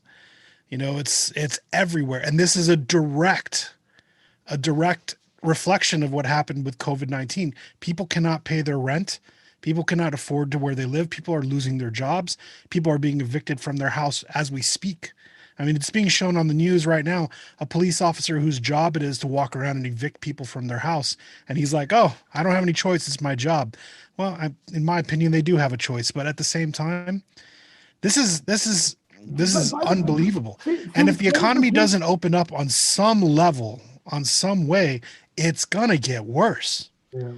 And people are dying, and not from COVID-19. They're dying from just being homeless and starving. And this is a result of the lockdown. And I know that there's a lot of people out there, and I'm one of them, trust me. If I was invited to play a gig, I wouldn't do it. Even though I need the money, I'm still on the side of caution and thinking that I need to stay home and protect my family from this. But when you've got neighbors and people who live around you who own small businesses, and they're starting to pack up and move into their houses and sell their businesses and sell their homes, and they don't know where to go, and people are 4 or 5 families cramming into one house now because they can't afford to live separately anymore, we're starting to realize that, geez, I mean, what other choice do we have? I think anyone who can sit there and just constantly say that the economy needs to stay closed and everyone needs to be safe for this to go away, you're also coming from a perspective of privilege. Yeah. Yeah. Because not everybody has that choice. Mm-hmm. Mm-hmm. So it's a tough decision. It's an incredibly tough situation that we're in right now. That's why we're so messed up. Absolutely. Oh, yeah. Since when was it the police's job to evict people from houses? Jimmy Dore did an article or did a video recently where he was covering this one police officer who worked for the sheriff's department and whose job was to go around and enforce eviction notices for people who were told by their landlords to leave and they wouldn't leave. They had to call the police and the police had to say, look, we have a statement. This is your eviction notice from the court. The court says you need to leave now. So I'm standing here to tell you that if you don't take your stuff out and leave the building, then we're going to, impound it. So they were just going door to door, kicking people out of their houses. And people were like, where am I going to go? Wow. Where am I going to take my kids? And like people with like 6-year-old, 7-year-old children with them, like how are they going to go to school? Where are we going to live? How am I going to feed my kids? My wife has been running this thing for the past few months called a community refrigerator. She's been doing it for a while with a group of friends where there's a refrigerator that they just put in downtown Whittier, this neighborhood in my area, where they just stock food and everyone who has extra food puts the food in the refrigerator and it's just free for anyone to take. And she's telling me more and more and more, and every day it's harder to keep that refrigerator stocked. And people who are not even just homeless, people who live in a home but can't even afford to buy food are going and just taking cheese and milk and whatever they can from this refrigerator just to survive. Wow. So, I mean, times are getting tough. Yeah. So there's got to be We're starting to smart. I mean, we're over here. We're sitting here and we're focusing on dance music, and of course, that's a priority to us. But the economy being closed and people not working and people not going out there is larger than just dance music. This is a huge issue. Yeah, and it goes down to the people that can't afford to pay rent or buy food are also the people that used to go out to the parties, or people that can't afford to pay for a €4 stream. They can't. It's like, well, fuck your stream. I need to pay for food. You know what I mean? So it affects all across the board. Absolutely. I think it's important for people, like even fans watching this show, to realize that it's easy to peg all your favorite DJs as like super rich and privileged, but a lot of majority of the artists and musicians that you listen to, they're all broke right now. And we are kind of living in this industry where projecting an image of success makes you more successful. So a lot of people don't want to talk about it. They're just kind of staying quiet and just, continuing to do their thing. But more people than you realize are suffering in ways that you can't imagine. Yeah. So we got to stop like attacking people when they do take gigs or whenever they do whatever they can to make a little bit of money to survive. Because you never know what each individual person is going through. Yeah, that's very true. That's very true, yes. Well said, Mo, but Sorry. like super hard to get a segue from that to wherever we want to go, to our This is where you future. need to play a song. Yeah. Dave, thank you so much for that segue, because despite your poor audio quality, I see in my comment section here that people really enjoy your stories, and everybody was just like, Dave needs to come back on. Dave needs to come back on. May I reveal, or may I say that, Dave, you are actually kind of the unofficial manager of DJs and Beers now? Oh, I'm going to stick with the term fixer. I'm the fixer. Fixer. You're the fixer. Oh, fixer is even better. You're the fixer of DJs and Beers, and and you revealed that, for those who might have just joined us, that from next week on we're going to start a cooperation with Beatport, and we're actually you guys actually have to watch us on the Beatport Twitch channel. But what are the upsides to this? Well. And one of them comes to mind to me already. We can play music. Yeah. Technically, yes. Though I really want to know where today's announcement about Twitch and Audible music, Audible Magic, will be in respect of performances. I'm guessing we're going to be fine. Yeah.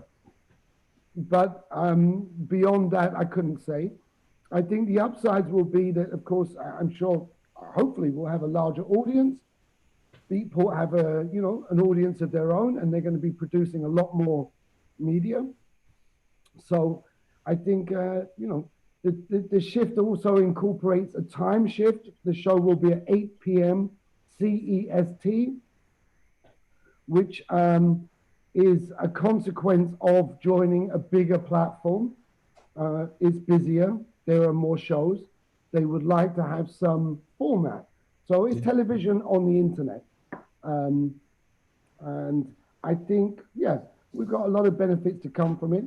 Obviously, the prospect of expanding the format to include music gives everyone a chance to listen to something other than DJs talking about beer.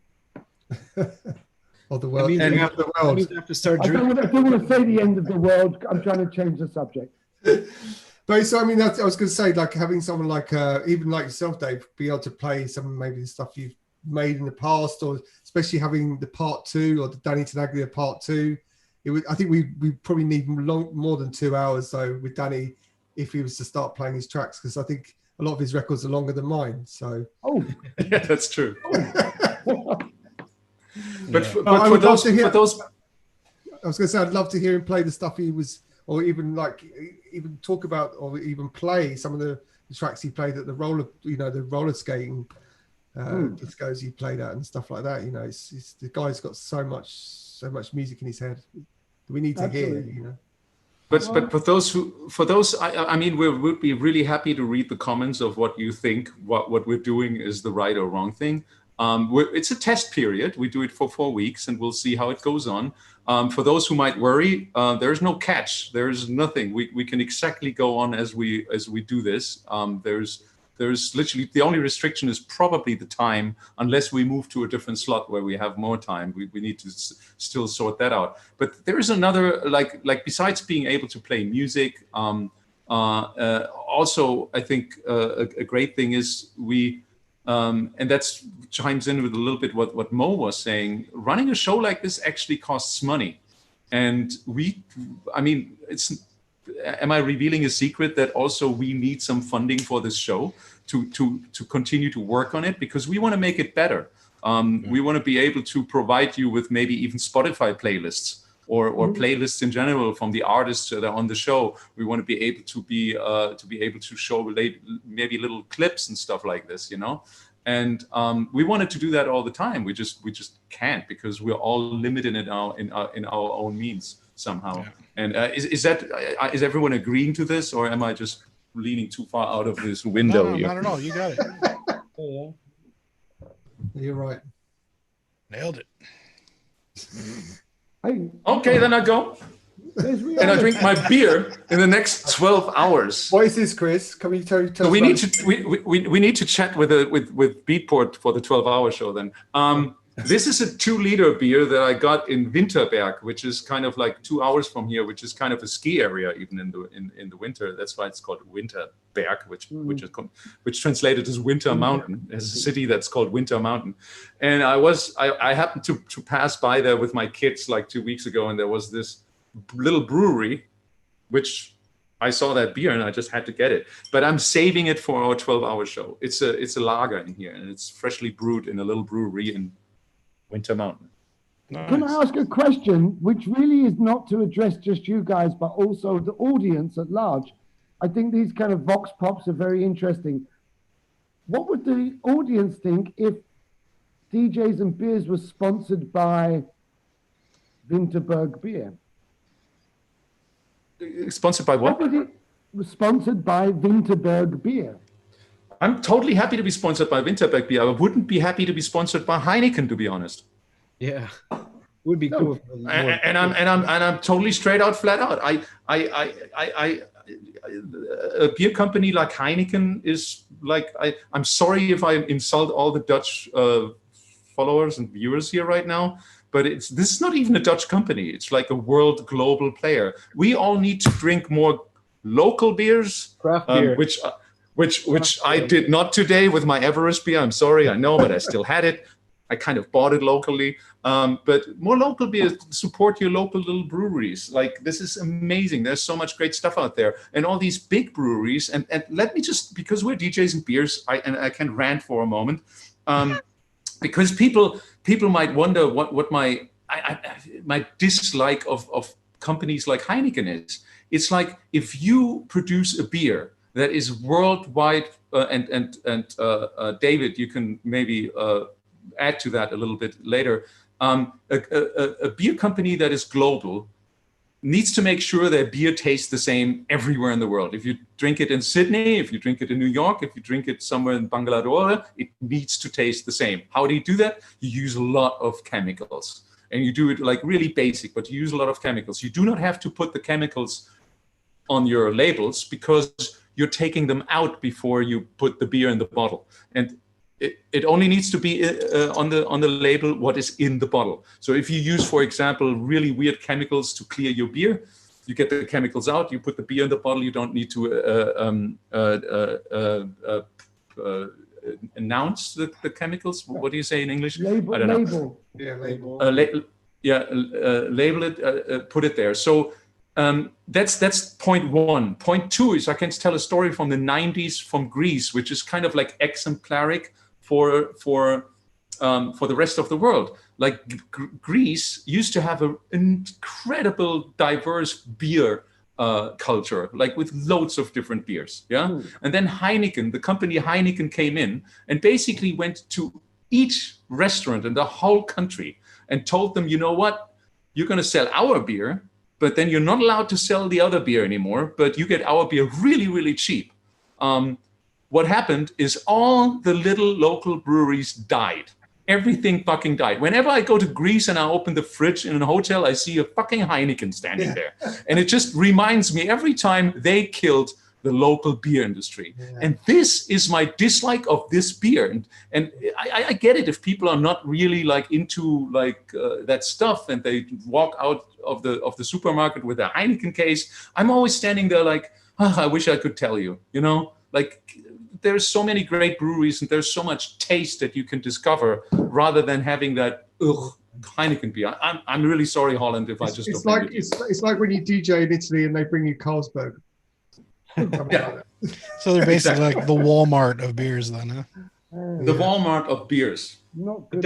Oh my God, I'm never going to get a gig in Holland anymore. Walmart either.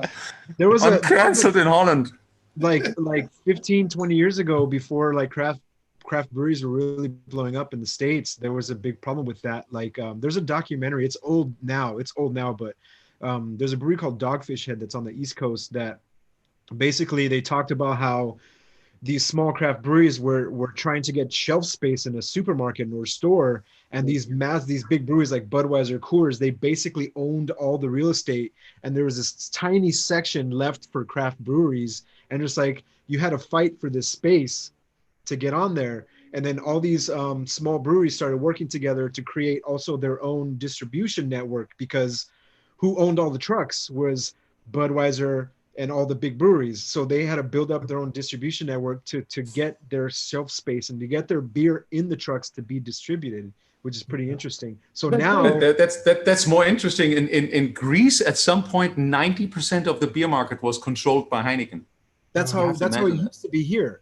It was crazy. And now I can go to a supermarket and it would be half the beer section is all craft breweries, which is it's insane.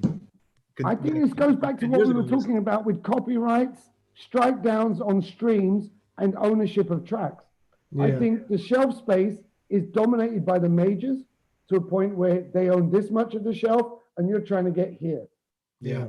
Yeah. But actually, there's no reason with all of the collective copyrights involved in the electronic music business, whether that's, just the US and Europe, it's already like that. It's big. Yeah. You need to kind of get together. So now people say Beatport is corporate. So what are we doing here, Dave? Explain to us. What are we doing? Are we selling out now? Do we have to disclose the $40 million we're getting for this deal? I think we're exploring things. What? There's money? Is that what you talked about when I was off the Zoom? Oh. What's this, Chris? You didn't tell us about this. The contract is signed only under Chris leaving. I think full disclosure. And Heineken. He's mentioning Heineken quite a lot in the show. Have you not noticed? I just noticed that. Heineken. So Dave, are we going the wrong way? Are we going big corporate shit and everything, and we're selling out? And what are we doing? I think that's why I asked that question to the audience as well as to all of you. Yeah. If you had a big sponsor, it's one thing. You know, you don't want a Heineken. What if we got micro sponsorships from people, from my local guy Flesser, if he gave me 10 euros a month, and you got 10 from Winterberg and 10 and 10, would that be a problem? Because there are costs. Justin, who's not here, but is Hit up Modern Times. Modern Times. Let's give a shout out to Justin, who is in the background, Juice Productions. Justin, who is miraculously working to make this happening. And he's been doing this for free for quite a bit. And, you know. And these services are not free. No. And I think anybody listening would agree that Justin, who's not here, getting paid is not a bad thing. Yeah. Otherwise, this wouldn't exist. You know, to a degree. You know. Yeah, absolutely. But he's a big player. He needs to be paid. We can't afford to pay him because no one's making money. We can find a way to get some money, which is literally nothing. Full disclosure, we're talking, you know, kind of like low hundreds to pay a month some money towards somebody. Yeah. If the audience feels that's a problem, then they should engage a discussion now. If something you guys don't want to do. Yeah, we shouldn't tell them that we're only allowed to play beatport music from now on. Oh, didn't I? I thought I said it. We'll see if we can play any music. Let's start there. Will my theme song get flagged? You guys better get good at beatboxing. That's all I'm telling you. Yeah. So, Dave, so that's what we're doing. So, how do you how do you see the next 4 weeks evolving in a way? Like for what do you think is the major difference for people who are watching now? That they have to click a different link to see us? Well, obviously they need to find you. The new time is going to be a shift. So people need to set their alarms for 8 or 20 Uhr, you know, in Germany. And then obviously I think, you know, we need to talk behind the scenes to see if we can get some music played and whether that's part of a format change, again, that you want. What do the audience think about a format change? Do you want to hear Danny Tenaglia's old records? Do you want to hear his new records? You know, where does that play out? Or it could be something he was influenced as when he was 5 years old, and it's like a doo-wop song. Yeah, I don't know. You know, can we play those songs? Let's find out.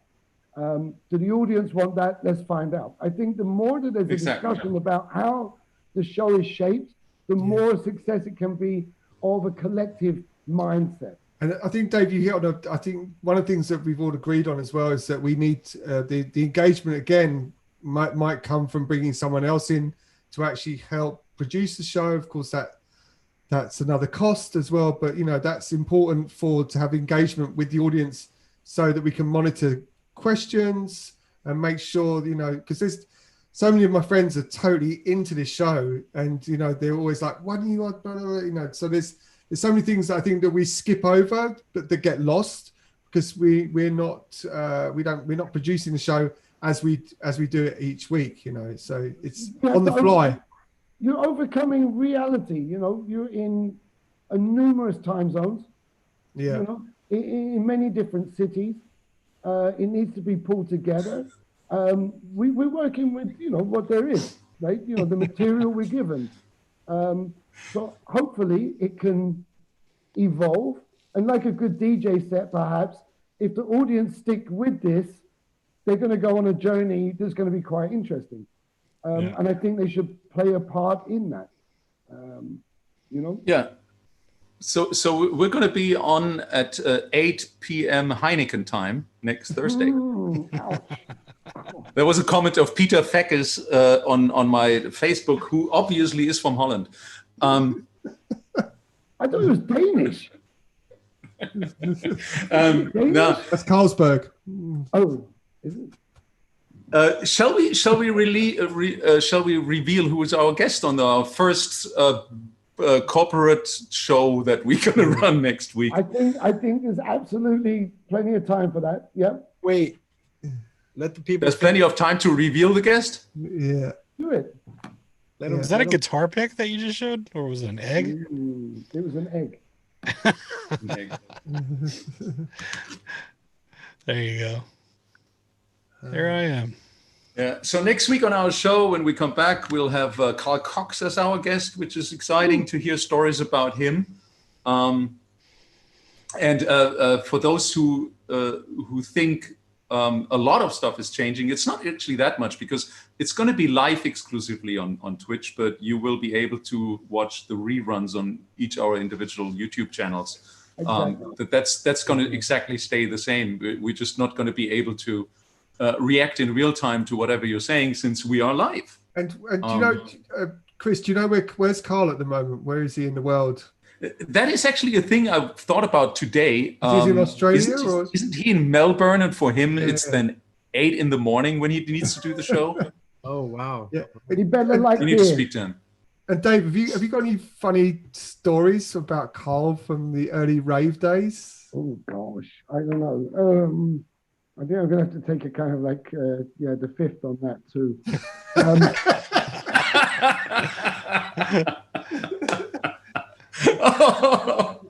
So We'll have to do it behind closed doors, DJ and Beers, where we have kind of private subscription. It's gonna have to be quite a lot of money. Patreon. The Patreon edition, where we go after hours. You get the real I stuff. know. Let's discuss that. Okay. What does the audience think? The audience thinks Paul Imries thinks we five should collaborate on some music together. Where is that, by the way? Full disclosure, we actually do collaborate on music. Yeah. I started with a kick drum. We're at the stage now. I think it should be me. Who has it? Maybe. Matt, it's with you. Have you passed it, Jack? Like I started the kick drum, then David, you did what? You did some hi-hats? I'm doing a tom. Oh, you put the tom in. Mo, did you do something already? I have not yet, because my studio is still under construction. But now that I'm up and Ali running, did the hi-hats. I did hi-hats. Yeah. Right? We're putting one Yeah. element each, and it's going around. Yeah. It's going in circles. And it's going around, and then we have this track ready. But may I add that I actually have a release out, a remix I did for a super cool classic, What the Strut by Roland Clark and Roland Lesker co-produced that one, the original. It's out. You can find it. And the reason I'm saying it, David, aren't we both remixing a super old classic at the moment? That's right. Yeah, that's right. Do you Aren't want to we? say You say that. the T99 remix? Oh, what, Anastasia. Anastasia. Yeah. Ooh, Yeah. wow, that's It's like an official remix. I finished mine. Did you already finish yours, Chris? You have done yours? Oh no, I need to do it next week. I didn't. I had too much to do this week. It was crazy 2 weeks for me, so I have to do it next week. I think I've heard some of the remixes I already. I submitted think there's a Rebecca one, right? There's some. There's a, Yeah, What? I can't remember who else is Yeah. on board. But yeah, it's quite an extensive. I think Dave Clark is even doing a remix too. wow. So it's quite an extensive remix package, which it'll be interesting to hear everyone's take on that classic. So I think I'm late to the game. But I'll say this now. I didn't do no epic breakdown ravey thing. I like went straight like DJ Tool version. Can you send me yours and I'll just. Yeah, Can you play it? Next week. Maybe Why I don't you debut it? would debut right here. I don't have. Can we remix? Can we remix Pump Up the Volume? We can talk about that in the closed room as well. I stumbled on a version of it by somebody last night looking through Spotify for a song. And somebody called Dan One has done a version of Pump Up the Volume. It's kind of like a techno-y version. So it's interesting. People are doing it anyway. Yeah, because I mean, the thing is, Dave, with all the samples in it, I mean, I guess it's you don't have to actually license or. I mean, I don't know about that. It's very complicated, Matt. Very complicated. Yeah. life's complicated. That's complicated. Hey, Drink to that. Yeah, I'm out of beer. Right, I'm off to the Betty. Okay. Ali, our friend Ali Dubfire, who's actually should be on the show, but he's flying to Barcelona tomorrow. For those who just joined in, he says Carl is in Melbourne and it's going to be 5 a.m. for him, so it's going to be it's going to be a fun show for him. I'm not sure why he agreed to do that. I've never met Carl. Is he like kind of a party guy? Oh, he's the sweetest guy. He's like a giant teddy bear, like genuinely. He's just super warm. So would 5 a.m. be him waking up, or that he's already still awake? That's my question. Maybe I think he's getting up early. Getting up, okay. Yeah, we'll make him dance. But hey, while we're at it, shouldn't we get Justin? Are you listening, Justin? Can you come on the show, Justin? Show your face. Come on. We talked about you. You got to come on for the last 5 minutes. Hey, there we go. Hey, what's going on, guys? Sorry, I have a rain jacket on because it's raining outside. So I'm so.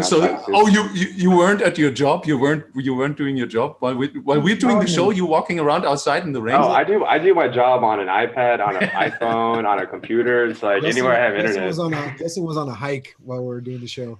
He was jumping on a waterfall. Yeah, everyone meet Justin. He's the man behind the screens.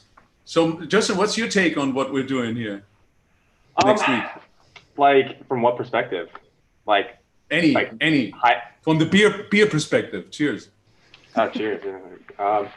Yeah, I think it's a step forward. As to is it the long-term goal? I think that's still for discussion. But I think it's a stepping stone, in the right direction. So it's I think it's just a matter of time. I mean, everyone's innovating right now. So is it time to? Are we going full on business techno here? I hope not. Justin's already 25 steps ahead of everyone. That's the thing that people out there might need to realize. All of us combined have been doing this for probably almost 150 years. If we wanted to go full on business, if we wanted to go on full on business, we would have done already. So do not be afraid out there. Yeah, which is why I enjoy working with these guys. Everyone here has the right motive behind what they're doing. Thank you. Yeah. Thank you. Word. Yeah. And Dave, thanks so much for your help. Yeah, Pleasure. Thanks for coming on the show, Dave. See you thanks so much for coming on the show. And if I come back, I'll get a mic. I promise. Yeah. When you come back, we have the funding for you to get a different mic. Well, like a $5 like Amazon special.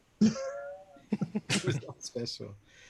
Yeah, we want to hear some of those stories we're not supposed to hear about. Okay. We can arrange that. We'll do that behind the paid wall. Hey, we can So now we're all smashing our bottles, right?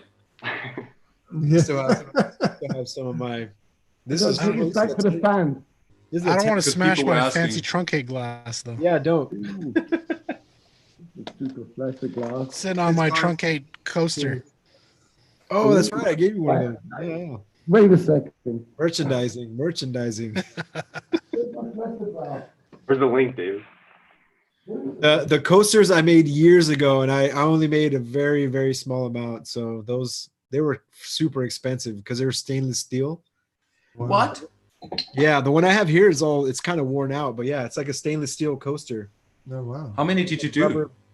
I only made 50 of these, but they were super expensive. So you could drill holes in them and use them as like knowledge protectors on the vinyl. Lesserbräu. I don't know if it's Lesserbräu. That's nice. My partner's granny sent this frame and we couldn't find a use for it. Then I found Lesserbräu.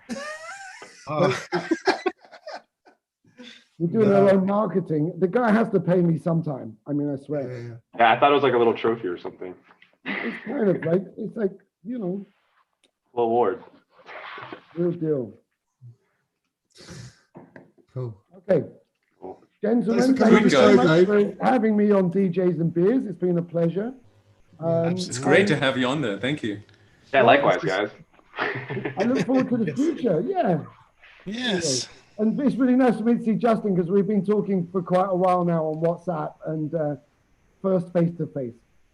Yeah, absolutely. Cheers. So Yeah, lovely to meet you guys. I've watched you for not 23 shows, but quite a few. So nice. Dave, you're a fixer now. The fixer. Yeah. You're the fixer now. You gotta help no, us. it's good, Dave. You can be the fixer, and I'm the mechanic. So we're Yeah. You're going to have to get me a long live stream with all of the audience, because I think really the audience is going to make this show too, not just the beer or the DJs. All very good. Of course. Absolutely. Applaud the audience. I see all those comments, and we usually start to read all the comments after the show, or even a day later. So type your stuff in there, because we actually do read it at some point. Maybe it's part of a future format. Scanning the. Maybe we need to address them too. Mm-hmm. Yeah, we can do better. Cause I see all the questions from every stream. I want what you see, Justin. I want what you see. Yeah, I'll give you access. Everyone's feed, yeah. Cool. All right, Thank you, guys. Dave. So should we say goodnight and then? Yeah. Is there anything else left to say? No, I mean, I guess... anybody doing something special this weekend? No. Same thing I've been doing every weekend. Nothing. I guess I could plug a new release on my label. Might as well. It just came out yesterday by Italian kid Hertz Collision. So just look it up on Truncate. Right. I opened the label up to other artists, and yeah. So if you got demos, send them in. Go to my website truncatetracks.com. You have the demo email. And yeah, if you got what it takes for my label, send me some music. I'm listening to everything. So. And the Hertz Collision release is a great release. It's really good. Yeah, super happy about it. Great. I got more cool stuff lined up, and yeah, I'm sure I'll be plugging it away on the Twitch channel. Yeah. So, I might be doing maybe a little teeny tiny stream on Sunday, because guys, I'm apologizing that I haven't done a stream really in 3 weeks now, but the last 2 weeks have been extremely busy because I kind of finished an album, and now it's a bit more time again, but I'm not really sure yet. It's the funny thing is that we talked about it earlier, like how much you involve social media into what you're doing and what you're promoting. And I think the last stream I did, I on purpose didn't want to tell anyone, because I knew that only those really hardcore guys are watching, and that's what you're essentially doing it for. Actually, so I was gonna say, Chris, is like since they're going to be kind of policing the streams more, are you going to do like, was it October 1st you said? For Facebook? What? Is it for Facebook? For Facebook. Too. Oh, for Facebook, October 1st, yeah. I was going to say, are you going to do That's what I heard. Like a last long stream? You should do like another 10 hour before they start. Before I get canceled. Before I got to get canceled. Yeah. Before I get canceled. Yeah, I will do that. Right. Did Dave leave us already? Like premature? I don't think so. Dave, did you go? He's okay. Who else has something going on? Anybody? Matt, Mo? Nothing really. I've got my friend Joel here, and we've been working on new Quiet Village music. I mean, our debut album as Quiet Village came out in 2008, and actually David was managing the project at the time. We went from signing to Virgin EMI to then going to K7, and it's been a long road, but I went to school with Joel, and so it's been great to have him here. And we've just been doing some remixes, and it's very much a kind of more exotica, down tempo vibe. So everything's around sort of between 70 BPM and 100 BPM. Cool. So nice. Doing that, and that's it. Is it for records?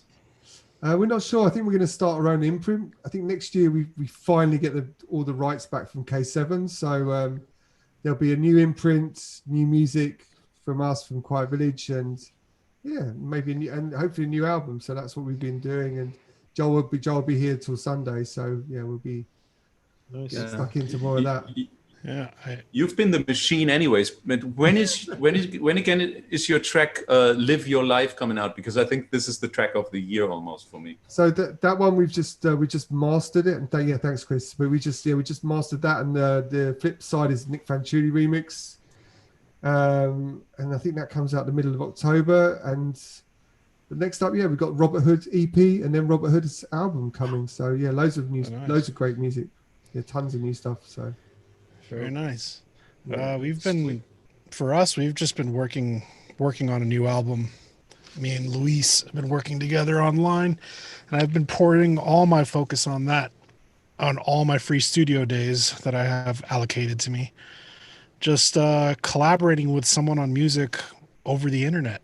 It's been kind of a strange setup, but we've been kind of working over Discord and streaming each other's computer monitors to each other and sharing sessions back and forth all day and just kind of adding to a track, which has been a very, very, very interesting process of working on music side by side with someone in two different countries. So Sure. that's kind of been where 100% of my focus has been right now, and you know, put all my effort into that. Dave, are you DJing soon? You've been DJing more than me in Berlin, so. Actually, I don't have anything immediately, though. I did get asked by a friend today if I would do his birthday party next weekend. These are kind of difficult issues. You know, he has a big studio space. He wants to do kind of dinner and a pajama party after. I don't know, you know, kind of, and then, yeah, play some kind of like, you know, rather chilled, you know, less bangy than you guys. And I don't know, I'm in two minds. Yeah. It's really difficult, kind of like, it's nice, it's a friend's birthday, and that's kind of cool. And it's friends, but I don't know. Believe us, we debated that issue on this show for quite a bit, and not only on the show, also off the show. Yeah, it's ongoing. Hey, real quick, Matt, somebody in the comments said, what exactly are the lyrics in Grindhouse? I mean, apparently there's a debate. Well, I mean, we'd have to talk to Dan Tonipron. I mean, I think we actually printed the lyrics on the back of the 12-inch. So if you go on Discogs, I think the reverse side of the 12, the back side of the 12 actually has all the lyrics on it. So head over there and go buy it right now. Huh? Do you know head them? over there and go buy it right now. No. Justin, you've got a full-time job on the show. You can be the plugger. Got it. I don't mind. I don't mind doing the marketing. Maybe a last question to our audience, like leave in the comments. Would you be interested to look over our shoulders when we make music, like online kind of thing? Like leave us a comment if you're interested in that. That would be good to know. If you guys had an opportunity to get insight of how these guys create and deliver their music, would that be something that the audience would like to see? Good question. Yeah. Does anybody care? Yeah, let's leave it to them. I think his whole studio's on display. I don't have a choice, man. I gotta get a nice wide camera like that so I can show my little workstation right here. Yeah, Dave's gonna get a GoPro sponsor next. My angle literally gets cut off right where like my gear is. So, I mean, it's just because of the laptop camera. Yeah. All right. And from my side, I'm saying lots of yeses, by the way. Lots of yeses to the last question. So. Oh, that's good to know. Yeah. Well, thank you all. Thanks, Dave, again for coming on. Thanks for helping us in this journey that we're having. I hope you're going to come back on again because there's a lot of stories of the 90s still to tell. I can hear that. If it was only the 90s, it would be a season of its own. But it's the 80s, it's the kind of like 2000s and on. Terrible. Nice. I think we have enough to talk about at any point again. I look forward to we're gonna have next session. Part 2 for sure. Great. So I think we all wish Ali, who's not on here, Ali, cheers. Have a safe travel and trip to Barcelona tomorrow. Bon voyage. Cheers, man. Yeah. And we'll all see you next week again. We'll tell you the time. It's 8. And not on YouTube. We're gonna maybe people will understand what we're doing. I think. Yeah. They'll get engage them. Cheers, everyone. Cheers. Take care. Good night. Thank you. Good night. Thanks, Dave. See you tomorrow for lunch. Ciao. Okay.